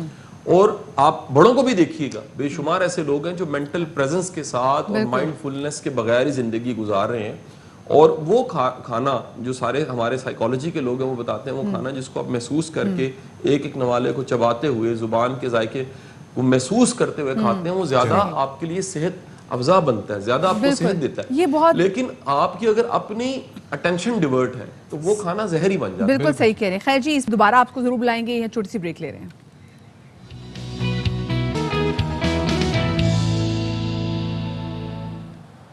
ऑलराइट जी, एक बार फिर से आपका खैर मकदम करते हैं और 10 बज चुके हैं, यानी कि 1 घंटा हमारा गुजर गया बड़ी खुश असलूबी से, और इंशाल्लाह बाकी जो वक्त है जुमे के दिन वो भी आपके साथ बहुत अच्छा गुजरेगा। लोड शेडिंग की क्या सूरत हाल है मदिया नकवी? भाई लोड शेडिंग की सूरत हाल तो बद से बदतरीन तर होती जा रही है, और वो स्टूडेंट्स जिनके मैट्रिक इम्तिहानात हो रहे हैं वो कहते हैं जी एक तो हम तैयारी माली करना बहुत ज़्यादा मुश्किल होता है। मैं तंग हूँ आपसे। और क्यों भाई? मैं अपना रोने की बात कर रहा था कि आप अपना एक्सपीरियंस बयान करें, फॉरेन स्टूडेंट्स पे आगे। मतलब मेरे घर कल लाइट नहीं की। अच्छा। मेरे घर परसों भी 1 घंटे की लाइट की, तो वो बर्दाश्त कर सकती थी। मेरे यहाँ गई भाई, लाइट तो जाती रहती है, दिन में 3-4 दफा जाती है, लेकिन कल रात को 1 बजे से लेके 3 बजे तक मुसलसल बत्ती गायब थी। भाई रात को लाइट ना, रात को। और ऐसे में जब वो होता है ना कि 1 घंटे बाद लाइट आ जाती है, जब 1 घंटे बाद लाइट ने आने के बजाय आंख मारी और उसके बाद फिर गायब हुई, तो फिर मामला तशवीश का शिकार हुआ। फिर मैंने उन्हें मैसेज किया, फिर उसके बाद अल्लाह अल्लाह करके वो मामलात बहाली की जानिब गामजन हुए, लेकिन वो भी 3 बजे अपने मुकर्रर टाइम पे। तो भाई कोई कुछ खुदादा खौफ करो। मुझे समझ नहीं आता मैं ब्लेम किसको करूं, के इलेक्ट्रिक को करूं या हुकूमत को करूं, किसको करूं? आपके यहाँ बिजली हुकूमत दे रही है कि इलेक्ट्रिक दे रही है? पता नहीं, आ रही होती है, मतलब पूछा नहीं कभी के। अच्छा। क्योंकि के इलेक्ट्रिक को कहूंगा वो कहेंगे कि नेशनल ग्रिड से, के इलेक्ट्रिक को। तो ठीक है, फिर टॉप स्टोरीज। अच्छा जी, आजकल ना हम बैक टू बैक बात कर रहे हैं पुलिस के कामों पे, उनके कारनामों पे। गुज़िश्ता रोज़ हमने एक वाक़या पेश किया था जिसमें वो 30 लाख रुपए किस तरीके से वो SHO साहब ने वापस किए थे। ये बड़ी अच्छी बात है कि हम ये देख रहे हैं कि एक अच्छे ऐसे ऑफिशियल्स भी सामने आ रहे हैं और ऐसे नौजवान भी सामने आ रहे हैं जिसकी वजह से महकमे का मोराल भी बुलंद होता है, और दूसरा ये है कि उनका एक पॉजिटिव इमेज भी आवाम के सामने जाता है। बिल्कुल जी, और आज जिनकी हम आपसे मुलाकात करवाने जा रहे हैं ये ना सिर्फ पुलिस के महकमे में हैं, बल्कि अभी पिछले दिन हुई थी थाईलैंड में एशियन चैंपियनशिप। ठीक है, इसमें ये एशियन बॉक्सिंग फेडरेशन का जो हुआ था, चैंपियनशिप हुआ था, इसमें एशियन चैंपियन टाइटल इन्होंने अपने नाम किया, और आज हमारे साथ ये स्टूडियोज़ में भी मौजूद है। तो इनसे हम ज़रा जानेंगे कि भाई ये सफ़र इन्होंने कैसे तय किया। अस्सलाम वालेकुम जी, and welcome to Bakhabar Savera. Sir ये बताएं, ये कैसे मतलब है आप पुलिस के महकमे में और उधर बॉक्सिंग में नाम कमा रहे हैं, थाईलैंड में जाके गिरा के आ रहे हैं, लोगों को कूट के आ रहे हैं, और वो भी जिस बंदे का नाम इतना मुश्किल था। आपने पूछा तो नहीं होगा कि मारने से पहले कि भाई तुम्हारा नाम क्या है? नहीं, उनको तो इंग्लिश ही नहीं आती, वो तो अपनी थाई ज़ुबान में बात करते हैं। बाकी स्वादी का सबाइदी माई अल्लाह अल्लाह खैर सलाहें। बाकी मेरी बॉक्सिंग की जो जर्नी है वो बचपन से ही है। मेरे वालिद साहब इंटरनेशनल बॉक्सर थे। अच्छा। उन्होंने मुझे बचपन से ही ट्रेन किया। 2017 में मैंने पुलिस ज्वाइन की एज अ पुलिस कांस्टेबल, जो नॉर्मल टेस्ट होते हैं सब कुछ क्लियर किया, और फिर हमारे SSP साहब ने मुझे बॉक्सिंग के लिए स्पेयर किया, और मैं अभी अल्हम्दुलिल्लाह। तो शाहिर भाई ये मुझे बताएं ज़रा कि ये ज़ाहिर है कि आपके वालिद साहब इंटरनेशनल बॉक्सर थे, वो अपनी जगह, लेकिन शुरू से ही जब इंसान ये सफ़र शुरू करता है तो उसका कोई ना कोई आइडल होता है। बहुत से लोग मोहम्मद अली साहब को आइडलाइज़ करते हैं, बहुत से लोग करंट जनरेशन के बॉक्सर्स को आइडलाइज़ करते हैं, तो उनके अंदर कोई आपका फेवरेट है? जी बिल्कुल। सबसे पहले तो वालिद साहब हमें वो रॉकी बैल्बोआ वाली वीडियोस दिखाते थे। हाँ, तो बस वो उस वक्त तो बॉक्सिंग की समझ नहीं थी, तो हम लोग बस वो एक अब्बा एक चीज़ दिखा के मोटिवेट करते थे कि बच्चा इस तरफ आ जाए।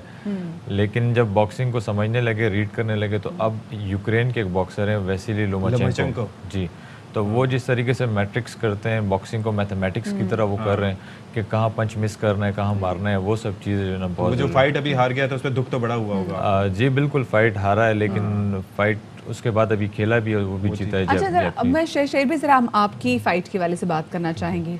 वालिद साहब की वजह से आपको शौक़ हुआ, वालिद साहब ने आपको बचपन से बॉक्सिंग की वो जो मैच वो भी दिखाते थे। 2017 में आपने पुलिस का महकमा ज्वाइन किया, तो आपको इतना शौक़ था स्पेसिफिकली, जैसे भी आप टाइटल भी जीत के आए हैं, तो आपने स्पेसिफिकली ख़ुद को सिर्फ बॉक्सिंग के लिए ही क्यों नहीं किया कि मैंने बॉक्सर ही बनना है? आपको पुलिस का महकमा भी आपने साथ में ज्वाइन किया, क्यों?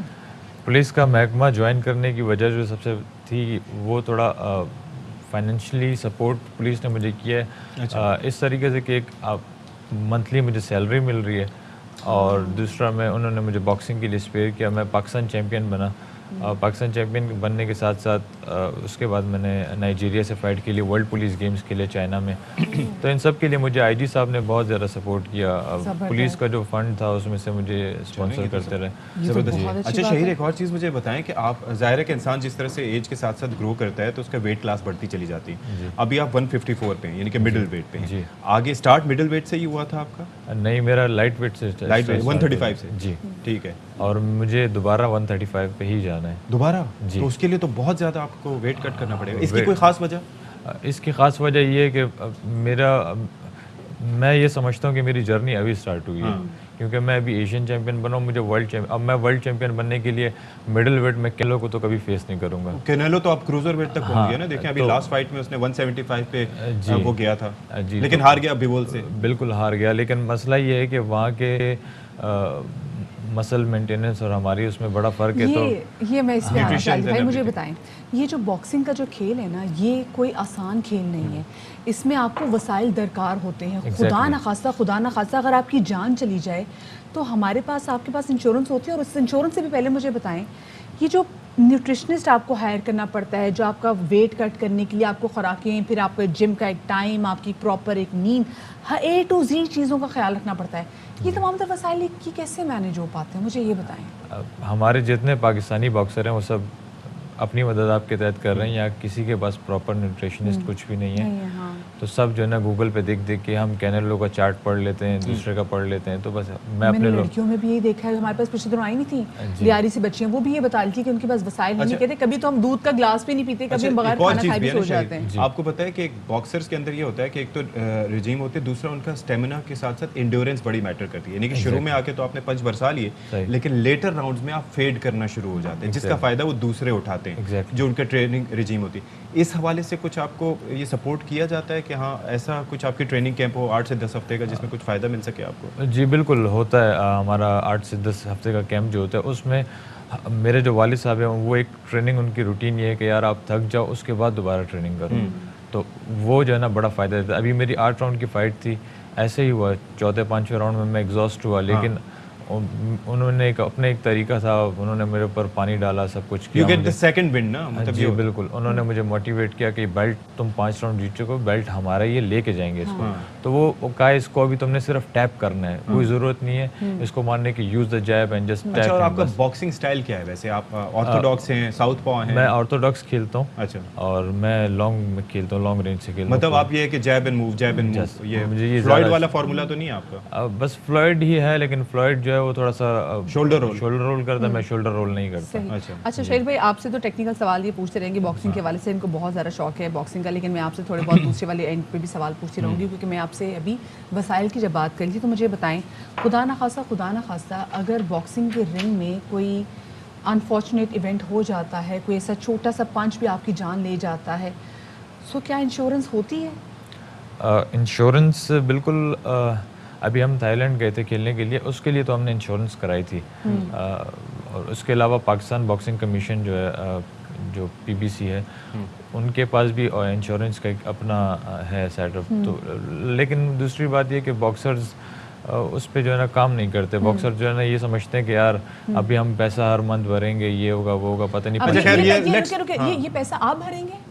ये जो आपके इंश्योरेंस का ये आप भरेंगे, ये बॉक्सिंग कमीशन नहीं भरेगा? नहीं, ये हम भरेंगे, बॉक्सर्स भरेंगे। बॉक्सिंग कमीशन ये तो बहुत बड़ा अलमिया है कि आप जा रहे हैं, मुल्क के लिए नाम कमा कर आ रहे हैं, हम आपको यहाँ पे सेलिब्रेट करें कि भाई जी आपने वहाँ पर ये मार का सर अंजाम दिया है, लेकिन अपनी जान बचाने के लिए जो इंश्योरेंस दरकार है उसके पैसे भी आप देंगे।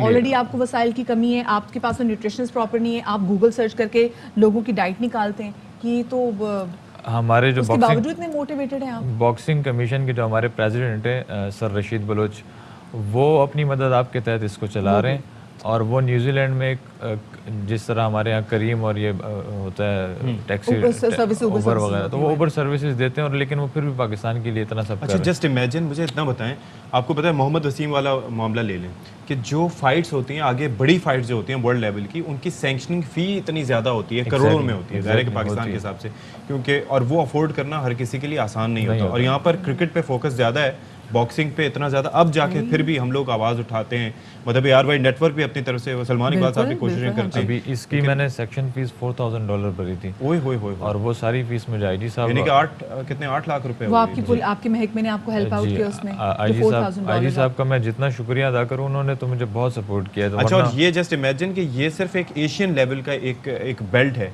इसके लिए $4,000। सोचें कि ये IBF, IBO, WBA या WBC की होती है, यानी कि 4 जो वर्ल्ड की सैंक्शनिंग बॉडीज हैं, वहाँ पर तो करोड़ों रुपए कहाँ से वो करते।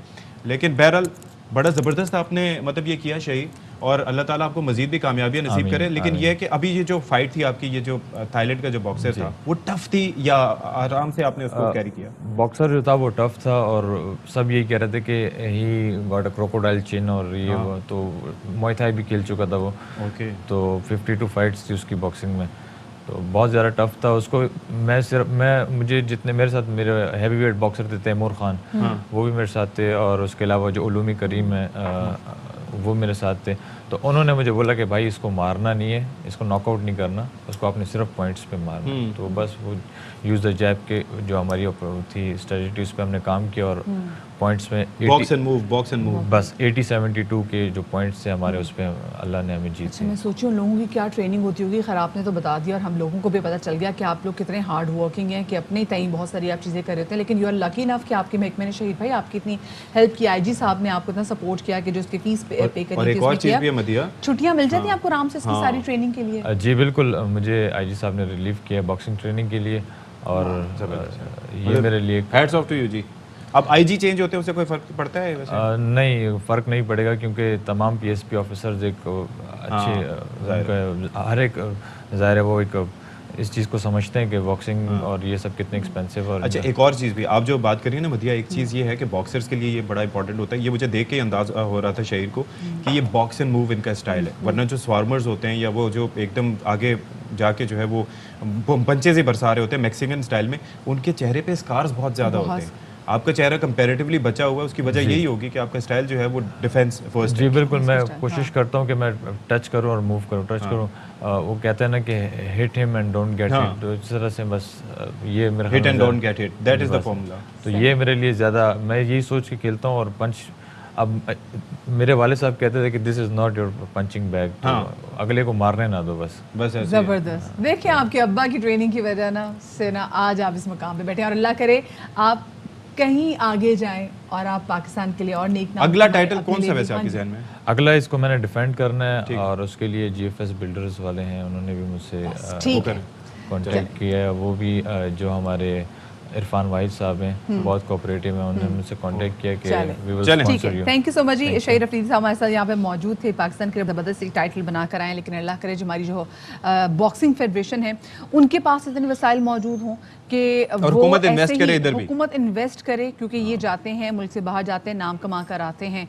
तो और जब भैया हमें बताते हैं कि जिनके पास इतने वसाइल ही मौजूद नहीं है, जो लड़कियां हमारे पास आई थी लियारी की, वो बता रही थी कि भाई अच्छी खुराक की आप क्या बात कर रही थी, कभी तो हमें दूध मिल जाता है पीने के लिए, कभी हम बगैर रात का खाना खाए भी सो जाते हैं, लेकिन उसके बावजूद उनमें मोटिवेशन बहुत ज़्यादा है, वो बहुत ज़्यादा डेडिकेशन है। तो हुकूमत वक्त को भी चाहिए कि इस स्पोर्ट पे भी जो है वो इन्वेस्ट करें। ओके जी, तो अब जनाब हम तस्करा करने जा रहे हैं कि खाने पीने की बात आपने की, तो खाने पीने के लिए अब ज़रा जाहिर है कि बहुत से आउटलेट्स खुल गए हैं, नए नए तरीके इस्तेमाल किए जा रहे हैं कि किसी तरीके से जो वो लोग हैं उनको अपनी तरफ राग़िब किया जा सके। वो आप पूछते ना कि यार कुछ चीज़ नई है, तो आप पूछते हैं कि वहाँ पे मेन्यू में ऐसा क्या है कि जो फलानी जगह नहीं है, या चाइनीज़ में अगर आपके पास ऑप्शंस हैं तो फलानी जगह पे ऐसा क्या है कि जो दूसरे उसमें नहीं है, क्योंकि एट टाइम्स हमें लगता है कि सेम ही तरह की चीज़ें वो सिंपल सी बात है, बड़े बड़े रेस्टोरेंट्स में हमने जाना होता है ना, तो हम कहते हैं हमें खाने के साथ कोई और तफरीह चाहिए, तो उसी तफरी को मद्देनजर रखते हुए खैर, लेकिन ये तफरी कम और ये जनाब आपको डराने की गेम ज़्यादा है। एक रेस्टोरेंट ऐसा है,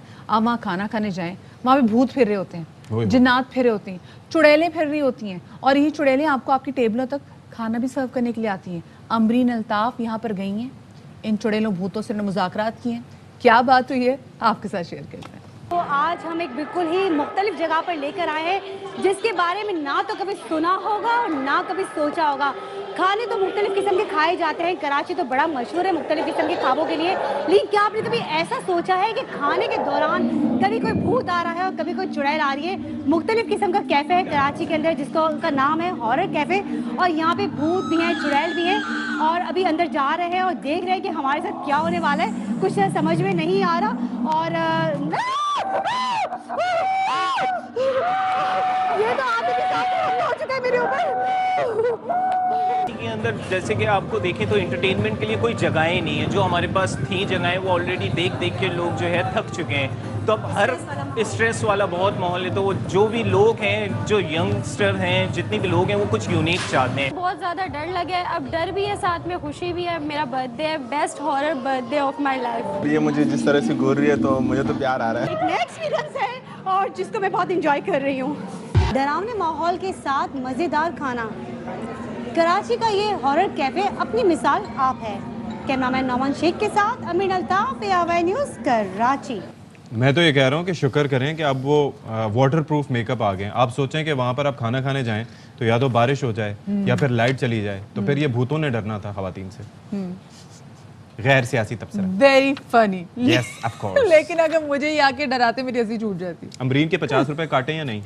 क्यों काटने हैं? ऐसी मतलब एक तो बेचारी डरी है हमारी वजह से जाके, हम उनके 50 रुपए भी काट लें। नहीं काटने। चलिए अच्छा जी, और हम आपकी मुलाकात कराने जा रहे हैं दुनिया भर में पाकिस्तान का नाम रोशन करने वाली महर यासिर, जिन्होंने नवंबर 2021 में इम्तिहानी सिलसिले में A-लेवल बिजनेस मैनेजमेंट में टॉप इन वर्ल्ड के लिए कैम्ब्रिज लर्नर्स अवार्ड हासिल किया है। और दुनिया में आला तरीन म्यारी नंबर्स हासिल करने पर उनको दुनिया भर से पजीराई भी मिल रही है। और साथ में ये बताते चलें कि इनके जो वालिद हैं राजा यासिर, वो रावलपिंडी में एडवोकेट भी है, यानी कि अच्छा पढ़ा लिखा घराना, लेकिन जो इस बच्ची ने खुद मेहनत की है भाई। चलें जी, तो बात कर लेते हैं ना। गुफ्तगू के लिए हमें वीडियो लिंक पे ज्वाइन कर रही हैं महर यासिर। महर, बहुत शुक्रिया, आपने बाखबर सवेरा के लिए जो है वो वक्त निकाला। सबसे पहले तो आपको बहुत बहुत मुबारकबाद हो। तो ये जो आपने एजाज़ हासिल किया है और ये जो मतलब आपने क्या था ये कि कैम्ब्रिज लर्नर अवार्ड, तो सबसे पहले इससे मुतालिक हमें कुछ बताइएगा कि हाउ वाज इट? अस्सलाम वालेकुम। सबसे पहले तो I would like to extend my gratitude कि मुझे आप लोगों ने इधर एक्सेप्ट किया है। I am here on this show. मेरे बाबा को जैसे ही पता चला कि अवार्ड आया है तो उन्हें I guess sir Babar Malik जो ARY न्यूज़ पे हैं उन्हें कांटेक्ट किया, and this is why I am here today. तो I am very grateful for this opportunity. और as for the Cambridge learners award, वो बेसिकली ये है कि कैम्ब्रिज का आपको पता होगा इट्स लाइक एन इंटरनेशनल, जिस तरह पाकिस्तान का लोकल बोर्ड होता है FSC, इस तरह Cambridge international is like a board globally world wide के लिए। तो उसके अंदर मैंने वेस्टमिंस्टर के थ्रू अपेयर हुई थी। और दिस इज़ बेसिकली जिस जब आप अपेयर होते हो तो उसके अंदर there is like I guess thousands of students जो होते हैं वो पर कंट्री अपेयर होते हैं। तो उनमें से तो महर ये बताइएगा, ये चीज़ तो आपने इतने ज़बरदस्त जो ग्रेड हासिल किया है, मार्क्स हासिल किए हैं, जिसकी वजह से आपको ये अवार्ड भी मिला है। सो अगर देखा जाए तो ओवरऑल कितने स्टूडेंट्स थी जिनमें आपने टॉप किया है?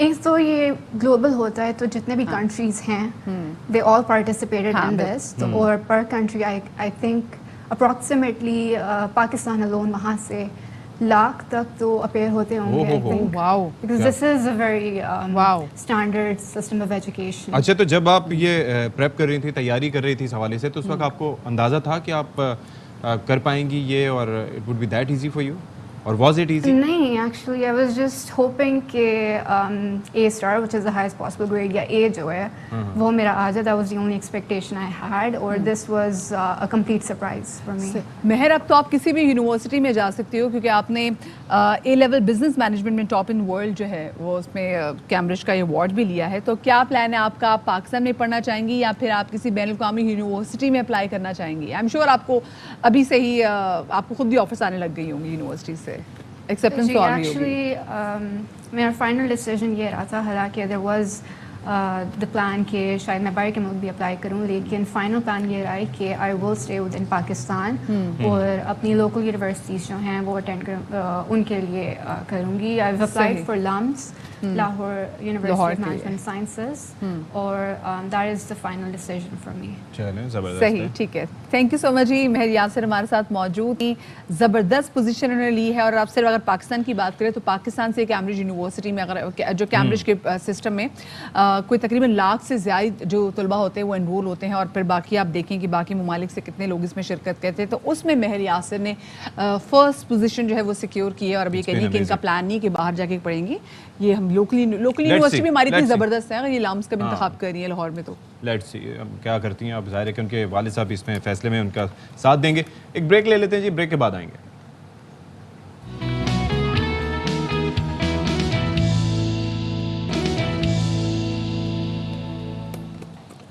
ऑलराइट जी, एक बार फिर से आपका खैर मकदम करते हैं। और अब है तज़किरा गर्मी और गर्मी के पड़ने वाले असरात का। एक असर तो बराह रास्त पड़ता है, वो ये है कि आपको गर्मी की शिद्दत का सामना करना पड़ता है। और ये जो हीट वेव का सिलसिला जारी है उसमें आप पसीनो पसीन हो जाते हैं, एट टाइम्स आपको हीट स्ट्रोक भी हो जाता है। बहुत से मामला होते हैं। कुछ होते हैं इनडायरेक्ट असरात जो कि वो उन चीज़ों पर पड़ते हैं जो चीज़ें आप खा रहे होते हैं। तो वो फिर ये है कि उनकी जब अंदर से वो तबाह होना शुरू होती हैं तो फिर वो आपके जिस्म को भी मुतासर करती हैं और फूड पॉइजनिंग की सूरत में उसके असरात सामने आते हैं। देखिए जी, देयर इज अ रीज़न कि हर मौसम के हवाले से जो खुराक है अकॉर्डिंगली होती है। जब हम सर्दियों में हम नट्स खा रहे होते हैं, मिक्स नट्स खा रहे होते हैं, हम गर्म चीज़ें खा रहे होते हैं, सूप पी रहे होते हैं, उसका रीज़न ये कि वो हमें गर्म रखेगा सर्द मौसम में भी।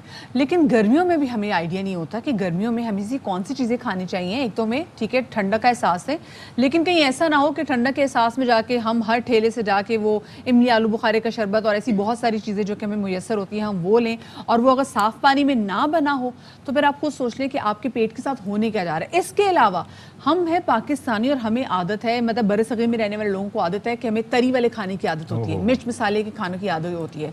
सो क्या ये खाने में खाने चाहिए? मदिया, इतने अमराज हैं क्योंकि आपका पेट मुतासिर तो सब कुछ मुतासिर। वो गैस्ट्राइटिस का जिक्र हमने किया कल, वो जो IBD इन्फ्लेमेटरी बॉल डिजीज का दिन मनाया गया था, उसके भी अभी तक मुहर्रिकात ही सामने नहीं आ पाए कि वो होती किस वजह से। प्लस ये है कि सारी उम्र इसके लिए दवाएं खानी पड़ती हैं, तो just be very careful. Hepatitis का चक्कर उसके अलावा है, तो बहुत कुछ है जो कि मैदे के प्रॉब्लम्स की वजह से आपको सही जी। और फूड पॉइजनिंग की आज हम स्पेसिफिकली बात करने जा रहे हैं। हमारे साथ मौजूद है फैमिली फिजिशियन डॉक्टर उस्मा हमीद, उनको शामिल गुफ्तगू करेंगे। अस्सलाम वालेकुम डॉक्टर साहिबा, welcome to Bakhabar Savera. Doctor साहिबा, क्या वजह है आजकल हम फूड पॉइजनिंग के केसेस बहुत ज़्यादा और बढ़ते हुए केसेस देख रहे हैं? अच्छा देखिए मदिया, एक तो ये कि फूड पॉइजनिंग के केसेस ना वैसे भी गर्मी में बढ़ जाते हैं, क्योंकि जो बैक्टीरिया या कोई भी वायरस होता है गर्मी के टाइम में उसकी मल्टीप्लिकेशन ज़्यादा हो जाती है, और जो नमी होती है उसमें इसकी मल्टीप्लिकेशन बहुत ज़्यादा होती है। और जो हम गलती करते हैं ना, वो क्या करते हैं कि हम सब्ज़ी या फल खा रहे हैं उसको प्रॉपर धोएंगे नहीं, या हमारे पास पानी का जो निज़ाम है इलाकों के अंदर वहाँ पे कंटामिनेशन है कि वहाँ पे मिल जाता है, तो उसी में हमने खाना पकाया, पानी को हमने बॉयल नहीं किया सही से, जो इसकी वजूहात है। अच्छा, गर्मी में मैंने देखा है लोग गर्मी को मारने के लिए बाहर तरबूज वगैरह खा रहे हैं। हमें ये नहीं पता होता तरबूज कटा हुआ कब का है, कितने टाइम का कटा हुआ है। उसके जो शरबत बना करते थे रमजान में, याद है आपको? जी, तो बर्फ पे पड़े हुए होते घर में बना रहे हैं, लेकिन ये वो सुबह से काट के रख देते हैं, उसको कभी ढांपा हुआ होता है कभी नहीं ढांपा हुआ होता है, कितनी टाइम उस एक्सपोजर में रहा है वो, मतलब उसकी गर्मी की वजह से उस पर कितनी कंटामिनेशन हो जाती है, वही हम जाके खा लेते हैं। प्लस वो जो पानी जिससे बर्फ बनती है, बिल्कुल वो बिल्कुल वो हो गया। इसी तरह से जो हम गलतियां जो मैं देख रही थी, बल्कि इवन ये मेरे नेबर में भी था कि वो ग्रॉसरी करने गए और ग्रॉसरी करने के बाद वो कहीं बीच में रुके। अब वो आपकी गाड़ी में जो सामान पड़ा है वो भी तो गर्मी में है ना, रेडी टू कुक भी है, उसमें आपका रॉ मीट भी है। जब आप घर लाते हैं उसको फिर आपने रख दिया, तो वो जो टाइम मिला ना, वो बैक्टीरिया मल्टीप्लाई होते हैं, फिर आपने उसको फ्रिज में रख दिया, यानी कि उसको प्रॉपर टेम्परेचर नहीं मिल रहा है। तो ये गलतियां हैं जो जाके फिर वो हमें फूड पॉइजनिंग कॉज कर रही होती हैं। सही, तो फिर कहाँ जो है वो एहतियात कर सकते हैं अगर हम घर से ही शुरू करें, तो क्या क्या इंपॉर्टेंट चीज़ें हैं? सबसे पहले तो हमें घर में अपने हाथ धोने की आदत ज़रूर अपनानी चाहिए, चाहे वो बच्चे हों, रेस्ट रूम से आए या हम खाना पकाने जा रहे हैं। ये स्पेशली घर में बेबीज़ होते हैं, जब उनकी हमने चेंजिंग डायपर वगैरह चेंज किया तो माएँ कभी भूल जाती हैं गलती में, ऐसा नहीं कि वो जानबूझ के कर रही हूँ, लेकिन कभी होता है वो ज़रूर उसको कोशिश करें। बच्चों का भी ये स्कूल से आएँ या खाना खाने से पहले वो ज़रूर अपने हाथ धोने की आदत उसको करें। इसके अलावा जो भी हम जी ये बात अपनी कंटिन्यू कीजिएगा, लेकिन ये कोविड के दिनों में ना ये आदत बहुत हो गई थी, और मुझे ये लगता था कि ये जो सैनिटाइज़र का इस्तेमाल या हाथ धोना मुसलसल ये हम एक अरसे तक जारी रखेंगे, लेकिन हम बहुत ढीठ कौम है, हम ऐसा नहीं करते। अब आप अपनी बात जारी। देखिए बात वही है कि हाथ धोने का, ये तो कोविड में इस चीज़ को हमने हाईलाइट किया। ये तो हम बार बार कहते हैं कि हर बीमारी अगर हम प्रॉपर एहतियात मतलब अपनी हाथ धोने की को सफाई सुथराई का ख्याल रखें तो हमें बीमारियां बहुत हद तक कम हो ही ना। तो अगर हम ये इनका ख्याल नहीं रखेंगे तो चीज़ें बढ़ जाती हैं। तो हम उसकी बात कर रहे थे कि हम क्या बात कर रहे थे? बात ही कर रहे थे फूड पॉइजनिंग की बात कर रहे थे। हाँ, एक तो हमने हाथ धोने का कहा कि भाई हाथ ज़रूर धोना चाहिए। दूसरा ये हम जो सब्जियां या फ्रूट्स लेके आते हैं ज़रूर उसको धोके, और वो भी साफ पानी से धोके। वो नहीं कि आप सब्जियां फल लेके आए कंटामिनेटेड वाटर है। बात कर दी, वो कहते हैं ना फिर मैं इनकार ही समझा, साफ पानी तो आ ही नहीं रहा। नहीं मतलब आप बॉयल कर लेना, में भी जो पानी आके डलता है वो पानी भी साफ नहीं होता। अच्छा देखिए उसका भी तरीक़ेकार है कि आप उसको एक बॉयल दे लें ताकि वो थोड़ा सा बेहतर हो जाए। ठीक है, इतना तो जो जरासीम है वो मर जाए। या क्लोरीन आती है, आप वो उसको अपने टैंक में क्लोरीन डाल सकते हैं, थोड़ी सी तो उसकी डिसइंफेक्शन वाली चीज़ हो जाए ना। इसी तरह से आपने खाना जो पकाना है वो अच्छे से, खासकर गोश्त मुर्गी अच्छे से उसको पकाना है, अंडर कुक ना हो। ठीक है, इसी तरह से इस सीज़न के अंदर जो हम हाफ फ्राई एग ना खाएं, वो इसलिए ना खाएं हाफ फ्राई एग कि उससे भी जो है वो कच्ची जर्दी होती है ना, तो वो भी जाके फूड पॉइजनिंग कॉज कर सकती है, क्योंकि उसमें बेसिकली वो कुक नहीं होती ना पूरी तरीके से, वो भी जाके फूड पॉइजनिंग कर सकती है। उसमें भी कोई बैक्टीरिया वगैरह हो सकता है, स्पेशली इस ह्यूमिड एयर के वेदर के अंदर। इसी तरह से मैं एक छोटी सी एग्जांपल दे रही हूँ कि जो घर में हम, बहुत अच्छी बात की जो सुबह नाश्ते में हम ये होता है, इसके अलावा जो कच्ची जर्दी वाला फ्राई मतलब हाफ फ्राइड एग भी इस्तेमाल कर रहे होते हैं, तो और ये नहीं करना। दूसरा ये कि जैसे हम घर के अंदर जो कटिंग बोर्ड इस्तेमाल करते हैं उसकी वॉशिंग बहुत ज़रूरी है। आपने उस पर कॉकरोचेस के अलावा आपने उस पर गोश्त कट किया, ठीक है, प्रॉपर वॉश नहीं किया, उस पर गोश्त के ज़रात रह गए, उस पर मल्टीप्लिकेशन हुई, आपने उस पर ही सब्जी काट दी, सब्जी कंटेमिनेट हो गई, और आपने जब पकाई तो अगेन घर वालों की तबीयत खराब हो सकती है। हो गई किसी को फूड पॉइजनिंग, खुदा न खास्ता किसी की वजह से, उसकी सिम्टम्स क्या हैं सबसे पहले, और उसको फिर क्या ट्रीट कैसे किया जाए, या घर में किया जा सकता है क्या थोड़ा बहुत ट्रीटमेंट? अच्छा, सबसे पहले अगर हम सिम्टम की बात करें तो वो ये होता है कि वॉमिटिंग हो रही है, ठीक है, जी मतला रहा है या चक्कर आ रहे हैं, पेट में बहुत दर्द हो रहा है, मोशंस बहुत ज़्यादा लगे हुए हैं, और अगर बहुत सिवियरिटी की तरफ जाएँ तो यूरिन का आना कम हो सकता है या बंद हो सकता है। ठीक है, स्किन में बहुत ज़्यादा ड्राई स्किन हो सकती है, बंदे का जो है वो अलर्टनेस ख़त्म हो सकती है, अनकॉन्शियस हो सकता है। ये सब डिपेंड करता है कि माइल्ड है, मॉडरेट है या सिवियर है। अब आपने बात की इसको ट्रीट कैसे किया जाए। देखें, अगर माइल्ड है, आपको 2-3 लूज स्टूल पास हुए हैं, तो आप अपने आप को हाइड्रेट करें। उसका तरीक़ेकार ये कि आप नॉर्मल जितना पानी पीते हैं, फॉर एग्जांपल अगर मैं 5 गिलास पानी पीती हूँ तो एवरी जो स्टूल के बाद है मुझे 200 ml पानी पीना है, उस एक्स्ट्रा जो मेरा नॉर्मल वाटर है उसके अलावा, ताकि डिहाइड्रेशन ना हो। लेकिन अगर आपको लग रहा है कि अगले दिन भी आपकी स्टूल की जो फ्रीक्वेंसी है वो बढ़ी हुई है, तो आपने घर पे वेट नहीं करना है, फिर आपको जाके हॉस्पिटल में डॉक्टर को दिखाना है, ताकि उसको देखे कि किस वायरस की वजह से, बैक्टीरिया की वजह से, फिर उसकी प्रॉपर ट्रीटमेंट हो। लेकिन आपने घर पे ये रखना है कि आपने ज़रूर अपने आप को हाइड्रेट रखना है। वायरल भी हो सकती है और बिल्कुल, मोस्टली बैक्टीरियल होती है, लेकिन वायरल भी हो सकती है। वायरल फिर कौन सा वायरस होता है? वायरस के अंदर, इसके अंदर जो है वो रोटा वायरस है। अच्छा जी बिल्कुल, नॉर्वो वायरस है जो कि फूड पॉइजनिंग करवा सकता है। रोटा वायरस और नोवो वायरस स्पेशली जो छोटे बच्चे होते हैं उनके अंदर बहुत कॉमन होता है। उसका मतलब है फिर हमें और ज़्यादा मोहतात रहना पड़ेगा अगर आपके घर में छोटे बच्चे हों। अच्छा बताइए, जो हम खाना वैसे खाते, चले एक तो साफ़ पानी ना होने की वजह से भी फूड पॉइजनिंग होती है, फिर हम जो इतनी गर्मी में इतने मिर्च मसालों वाला खाना, फिर वो उसके बाद वो सारा मिर्च मसालों वाला खाना जाता है फ्रिज में, वो निकलता है, माइक्रोवेव होता है, हम खाते हैं, फिर वो वापस जाता है, फिर माइक्रोवेव होता है, जब तक वो ख़त्म नहीं होता वो माइक्रोवेव होता रहता है। तो ये इसका कितना फ़र्क पड़ता है हमारी? ये सबसे समझ लीजिए जड़ है ये। आप देखें, आपने सबसे पहले तो हमें खाना पका के हमें बहुत देर तक इस मौसम में बाहर नहीं रखना, आपने उसको प्रॉपर एक टेम्परेचर पे रखना है, क्योंकि जितनी देर आपने बाहर पड़ा रहने दिया उसको, उसके अंदर मल्टीप्लिकेशन शुरू हो जाएगी। ठीक है, फिर आपने उसको स्टोर कर दिया, फिर जब वो माइक्रोवेव में जाता है ना, उसको हीट मिलती है, उसकी मल्टीप्लिकेशन और फास्ट हो जाती है, और जब वो हम खाते हैं तो फिर हमारा पेट डिस्टर्ब हो जाता है। तो आपने ये तो करना ही नहीं कि आपने रीहीट करना, ये वाली तो आपने ख़त्म ही करना है। खाना पका के आपने प्रॉपर जितना इस्तेमाल करना इस्तेमाल किया, बाकी इसको प्रॉपर आपने उसको स्टोर कर देना फ्रिज में। नहीं, और फ्रिज में भी कुछ लोग होते हैं कि जो 3-3, 4-4 दिन तक खाने को रखते हैं। ये क्या ठीक होता है? नहीं, बिल्कुल ठीक नहीं है। एक खाना एक दफ़ा फ्रिज में रखा, रेफ्रिजरेट किया, कितने दिन तक आप खा सकते हैं? ये मैक्सिमम मैं तो कह रही हूँ 1 से 2 दिन से ज़्यादा। हमें इस मौसम में तो आप कोशिश करें जितना पकाएं उसी टाइम कंज्यूम कर लें, लेकिन कभी कभी होता है कि आप एक नेक्स्ट मील पे भी वो यूज़ कर लेते हैं। तो बस इतना पकाएं कि आप 2 टाइम उसको खा लें, इससे ज़्यादा आप ना पकाएं, बजाय इसके वो फ्रिज में जाए। नहीं, फ्रिज में पकाने के बाद आप फ्रिज में रख लें, लेकिन जब आप यूज़ करें उसके बाद वो फ्रिज में करके दोबारा माइक्रोवेव ना करें और रीहीट बार-बार ना करें। अच्छा, एक और चीज़ भी है कि ये जो ज़ाहिर है कि हम गट डिजीज़ की बात कर रहे हैं, तो एच पाइलोरी भी एक बड़ा कॉमन, वो भी खाने के जरिए। देखिए एच पाइलोरी बिल्कुल उसका ओरल फीकल रूट है, वो किसी भी उसके जरिए से पानी कंटेमिनेशन था या खाने में था, आपने लिया, आपके वो स्टमक जाके डिस्टर्ब करेगा, और अगर आपने उसको क्योर नहीं किया फिर वो अल्सरेशन और फिर वो उसकी कॉम्प्लिकेशंस बढ़ जाती हैं। लेकिन वो भी अगेन उसकी जो इनिशियल सिम्टम्स होते हैं वही होते हैं, क्रैम्प्स हो रहे हैं, डायरिया हो गया, वॉमिटिंग हो गया, बहुत ज़्यादा अगर आपने केयर नहीं की तो वो अल्सरेशन कॉज कर देता है स्टमक के अंदर, इवन छोटी आंत के अंदर भी वो बड़ा लंबा उसका इलाज बिल्कुल है। उसका नहीं लंबा इलाज नहीं है, उसका इलाज छोटा सा है, लेकिन उसकी जो एंटीबायोटिक है उसका रिजीम थोड़ा सा चौड़ा, मतलब 3-4 कॉम्बिनेशन दवाओं का तो लोग लेने से थोड़े से घबराते हैं। अच्छा, एक चीज़ और मैं कहूँगी कि अक्सर मैंने देखा है कि जो इसमें है कि जब डायरिया होता है या मोशंस होते हैं, वॉमिटिंग होते हैं, लोग कहते हैं कि ये तो निकल गया, इसको दोबारा ज़रूर खिलाने की कोशिश करते हैं। तो इसका तरीका ये भी है कि आपने 3-4 घंटे तक थोड़ा रेस्ट देना है। अच्छा। और हर 15 से 20 मिनट के बाद थोड़े थोड़े छोटे-छोटे सिप्स आपने पानी के लेते रहने, ताकि आप रिहाइड्रेट रहें। और हम बच्चों में गलती जो ये करते हैं कि हम कहते हैं दूध पिला दो उसको। आपको पता है दूध एक वो है कि वो भी कॉज करता है कि वो डायरिया कॉज कराता है। सबसे इसका सिंपल ये तरीक़ेकार है, आपने हाइड्रेट करना है, ORS पीना है, या कोई आप स्पोर्ट्स ड्रिंक ले सकते हैं ताकि आपका इलेक्ट्रोलाइट बैलेंस बेहतर हो। बजाय नारियल का पानी मतलब वही ऐसा फ्लूइड आप ले लें, इवन आप क्लियर यखनी भी पी सकते हैं। ऐसा आप कर सकते हैं, तो उससे इंशाल्लाह फिर फर्क पड़ेगा। ठीक है। बहुत शुक्रिया जी, हमारे साथ जनरल फिजिशियन डॉक्टर उस्मा हमीद मौजूद थी। थैंक यू सो मच उस्मा, आपका अपने हमारे शो पर आई। और अभी आपको बताते चलेंगे जी, पाकिस्तान में ज़राअत के शोबे में जदीद आपाशी निज़ाम और कुदरती खादों की तैयारी से थल की तपती रेत अब बागात की शक्ल भी इख्तियार करने लगी है। और ज़िला मुजफ्फरगढ़ में पठान होटल के नज़दीक सलीमाबाद में बड़े पैमाने पर केला और पपीते की काश्त को मुमकिन बनाया जा रहा है। तो यहाँ पर प्रोग्राम का वक्त खत्म हो गया है। आप लोग अपना ख्याल रखिएगा, शाद आबाद रहिए और गर्मी से महफूज रहे।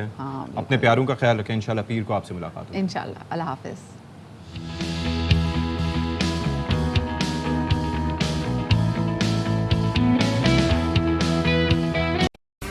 अहम तरीन खबरें अब एक क्लिक की दूरी पर। आपके पसंदीदा टॉक शोज हों या अहम मुल्की या गैर मुल्की शख्सियात की न्यूज कॉन्फ्रेंसेस, हर लम्हा बाखबर रहने के लिए सब्सक्राइब करें हमारा YouTube चैनल।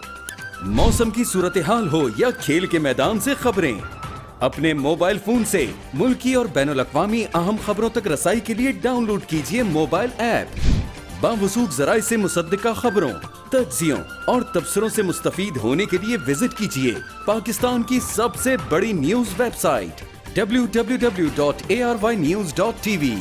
इन सब के अलावा पाकिस्तान का सबसे बड़ा फेसबुक पेज हो, सबसे बड़ा न्यूज इंस्टाग्राम अकाउंट या फिर ट्विटर, ARY न्यूज पहुंचा रहा है खबरें सबसे पहले आप तक, ताकि आप रहें हर लम्हा बाखबर।